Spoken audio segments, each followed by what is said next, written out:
Hey everybody, it's me, Andrew.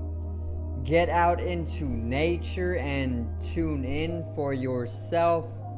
Resonate with the Earth's electromagnetic field via 432 Hertz, the universal frequency.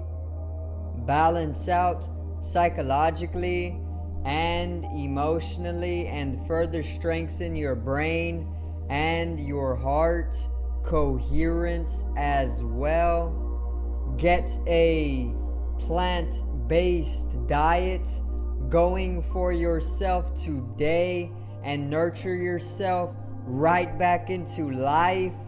We are literally herbivores in nature. Further balance out your physical body's pH level and get with alkalinity. Then you can generate some static electricity.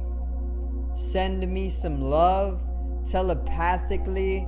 Set attention to your mind and set intention to communicate. We are literally telepathic beings as well. You are now tuning in to great days.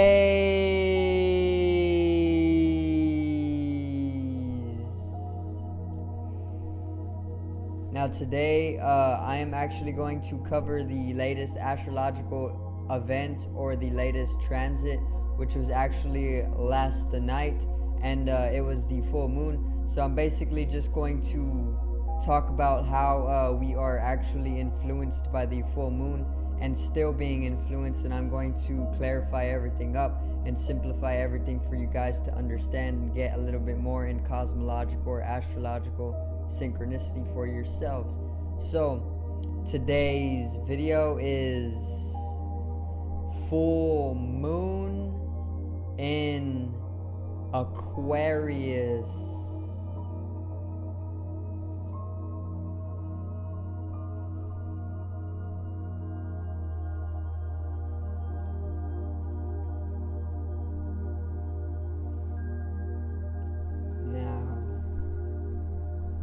Let's get right into it. Alright, so for starters, we can actually go over the moon. So the moon is actually feminine in nature, and she is great at bringing in that divine feminine energy all throughout the earth, or that magnetic fluctuation or even amplification, being it is a full moon, and its luminosity actually affects the amount of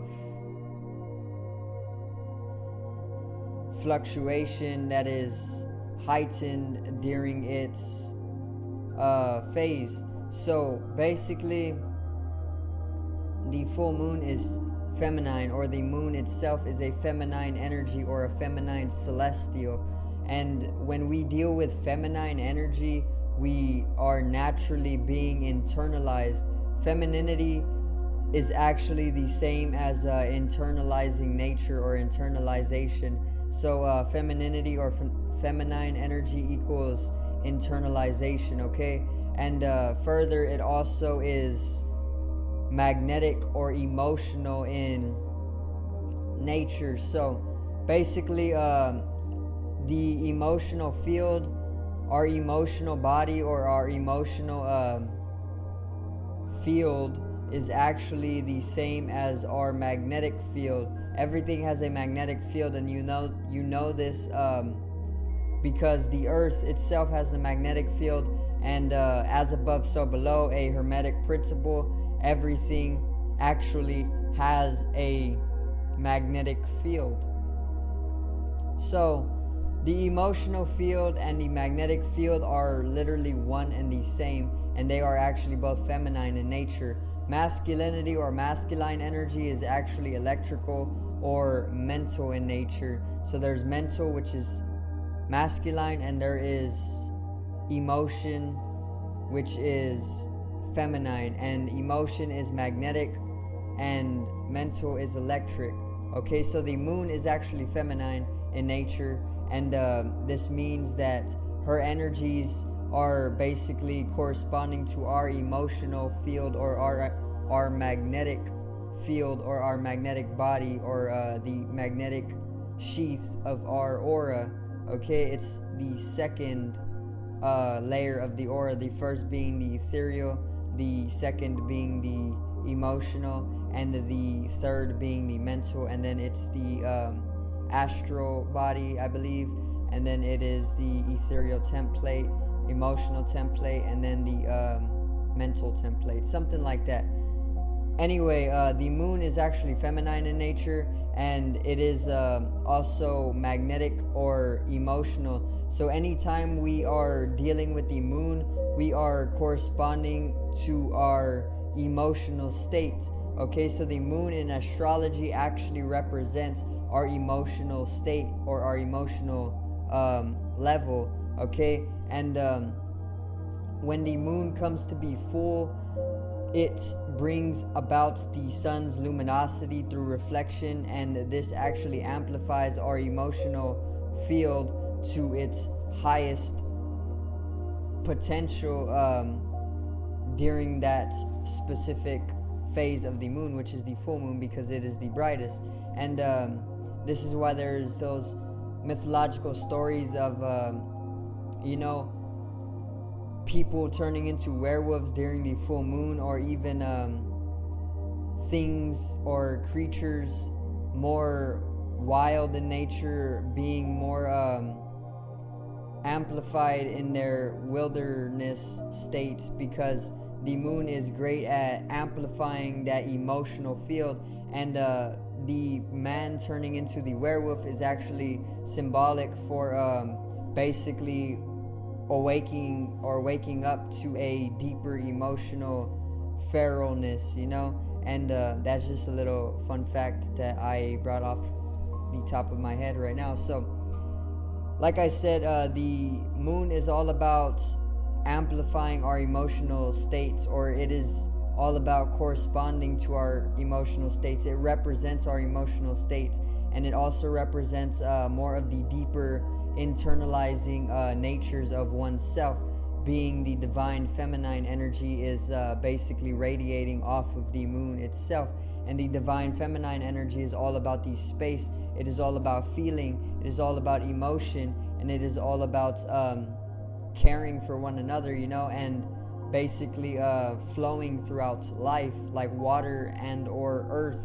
Okay, and further, the moon is also representing more of the deeper unconscious depths of oneself, and this is literally evident in the fact that most people aren't really aware of their emotional states nowadays, and this is there's a reason for that, and we can get into that in later videos. But most people aren't really aware of their emotional states nowadays. They're more trapped in their psychological process, and the psychological process is more masculine in nature, and that is no coincidence at all that people are more masculine in nature.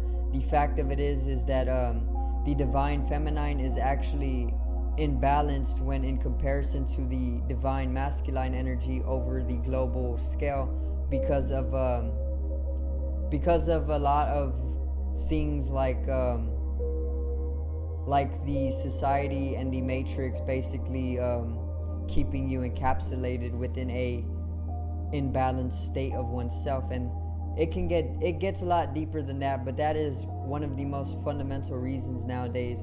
Either way, the moon is basically representing our emotional state once again, and it is also all about the deeper emotional levels of ourself, and even getting into the deeper subconscious levels of oneself as well. So further, the moon is all about receptivity as well, being it is actually a satellite. If you have ever seen the movie 2001 A Space Odyssey by Stanley Kubrick as the director, I highly recommend that movie. Go check it out for yourself. It is a very, very phenomenal movie. Basically, Stanley Kubrick directed it, and during the movie it takes place completely on the moon and out into the solar system, our solar system. I believe it goes to Jupiter and a little bit farther, but the complete movie takes place on the moon, and it basically tells how the moon is actually a station. It's not a barren wasteland that is just not being utilized by intelligent life forms. It is completely inhabited by people, especially the government, and even higher dimensional beings as well. And it is literally covered with technology that is sci-fi and is literally like 3000. It is literally covered with technology from the year 3000, okay? And they did a great depiction or portrayal of how the moon actually is. So check out 2001 A Space Odyssey if you have not seen it yet. It's on YouTube, and you can literally buy it for like $5. So the moon is a station, right? It is literally hollow as well, meaning inside the moon or on the moon there is literally doorways to the inner moon, and it gets basically more technologically advanced and higher in a dimensional existence the deeper you go into the moon, right? And it is basically a station. It is a satellite for pulling in the energies that come from the entirety of the solar system. So the energies coming from Mars and all of the stations or all of these spaceships or whatever comes from Mars that is also physical in nature will actually have to go through to the moon first and foremost, and then it comes to the earth if it needs to come to the earth. So you see what the moon is. It is like a station, or it is even a satellite, and it is basically representing receptivity as well, being it is a satellite and a station. So basically when we deal with the moon, or when we talk about the moon, there's a lot of reception that comes with the representation of it as well. Receptivity to our deeper emotional states is basically what the moon is all about. So with the moon in Aquarius, Aquarius is a fixed sign, meaning Aquarius is actually more fixated on how they are, how they be, or how they naturally are, is more fixated on their ways of life. They are stubborn because of this, and they will literally, with the knowledge, go through a state of disbelief in their own non-judgmental ways.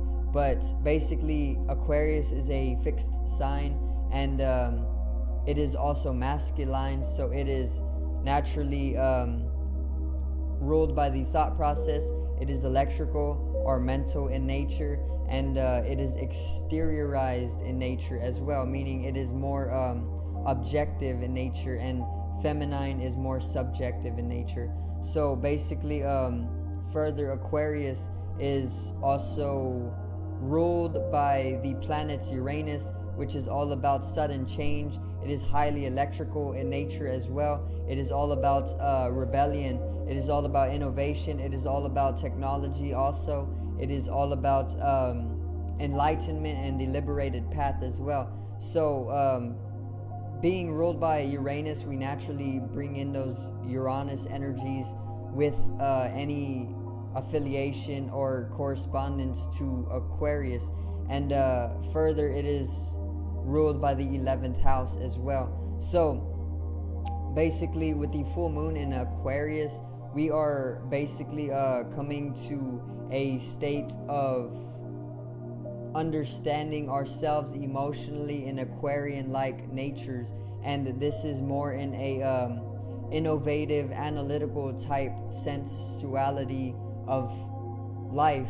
And this basically means that you will be more innovative in the ways that you come to recognize what is emotionally needing to be recognized. The full moons are perfect for coming into recognition or realization of things that have emotionally been stirred up and basically need to come to a checkup in order to clear it up for the better. Maybe you have been emotionally imbalanced before the full moon has arrived, and the full moon will make you basically emotionally amplify until you become aware of what it is that has been stirred up or imbalanced emotionally about you. And this further leads to liberation as well, which is a Uranus area, and that is also an Aquarius area. Okay, and further, there was a lot of technological usage for myself last night, and basically I don't use technology all that much anymore.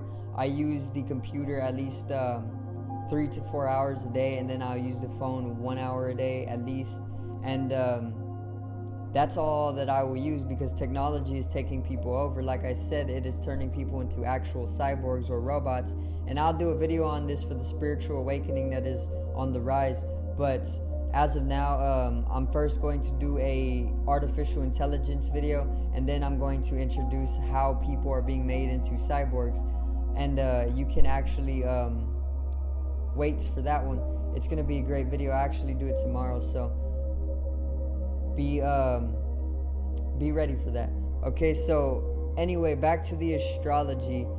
Last night I was actually using my technology more than I usually do, and I figured this was the moon basically having me emotionally manifest the use of technology in the way that it wanted me to use technology just a little bit more in order to pull in more information from all throughout the universe, because Aquarius is actually known as the water bearer, right?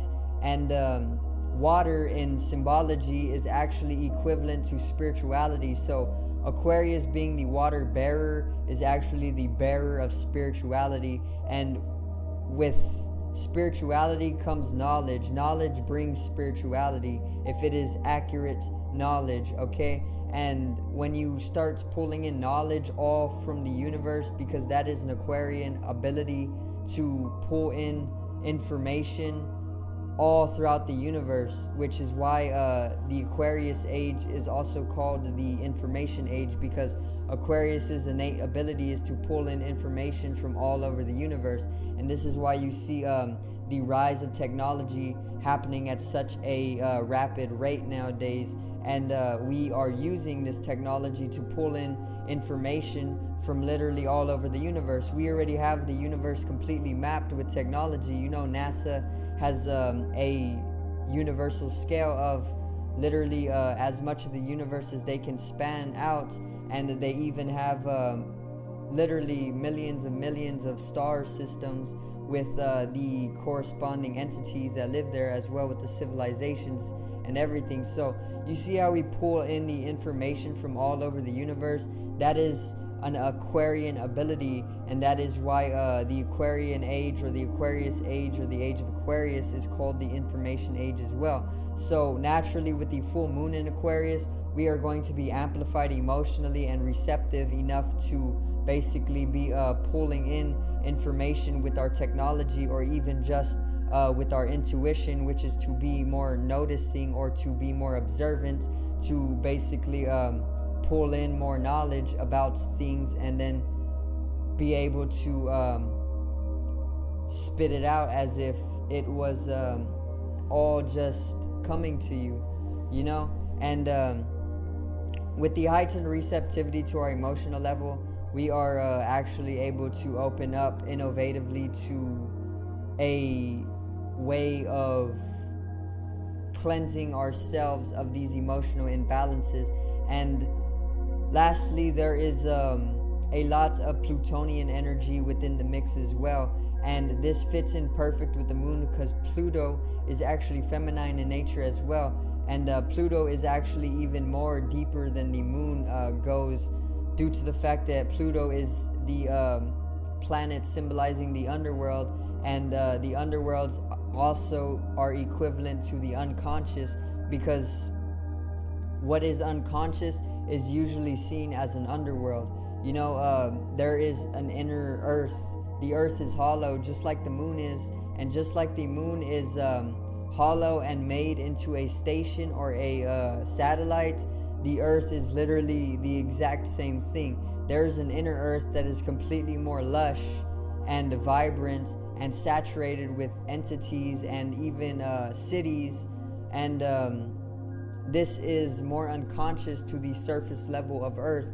And being that it is unconscious, it is corresponding to those plutonian energies as well. So with the plutonian energies in the mix with this full moon, we are actually coming into that receptivity to those deeper unconscious levels of life, and this is further allowing us to basically open up our emotional imbalancing, and it helps us figure out what it is that needs to be made conscious further in order to bring a amplified state of emotional stability.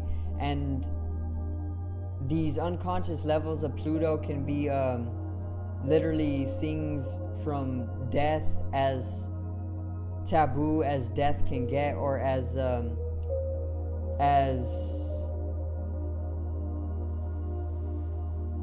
basically maliciousness as death can get, or it can even be things like disease that you are unconscious of in your body. You know, let's say that you have maybe some worms or something. You know, it's a very taboo subject to cover. Most people won't even want to hear that there is a small possibility that they can hold worms, but that is the truth. Okay, people can get worms, and if you eat fast food, just a little side note, if you eat fast food or any junk foods, chances are, high chances as well, you have worms. Okay, so sorry about that, but that is also one area of these plutonian energies that will actually bring you more awareness, so that you can basically come to cleanse your emotional states and stabilize them in order to live a happier and healthier life. And this is what the plutonian energies is all about. It's about deepening the moon's receptivity to those unconscious areas of life that are more about death, or even more about the underworlds, or even more about the unconscious, or even more about the taboo, or even more about the process of rebirth and transformation, transmutation, and transfiguration. So this moon is making a lot of receptivity in an Aquarius nature or energy to basically dig into those plutonian-like depths and further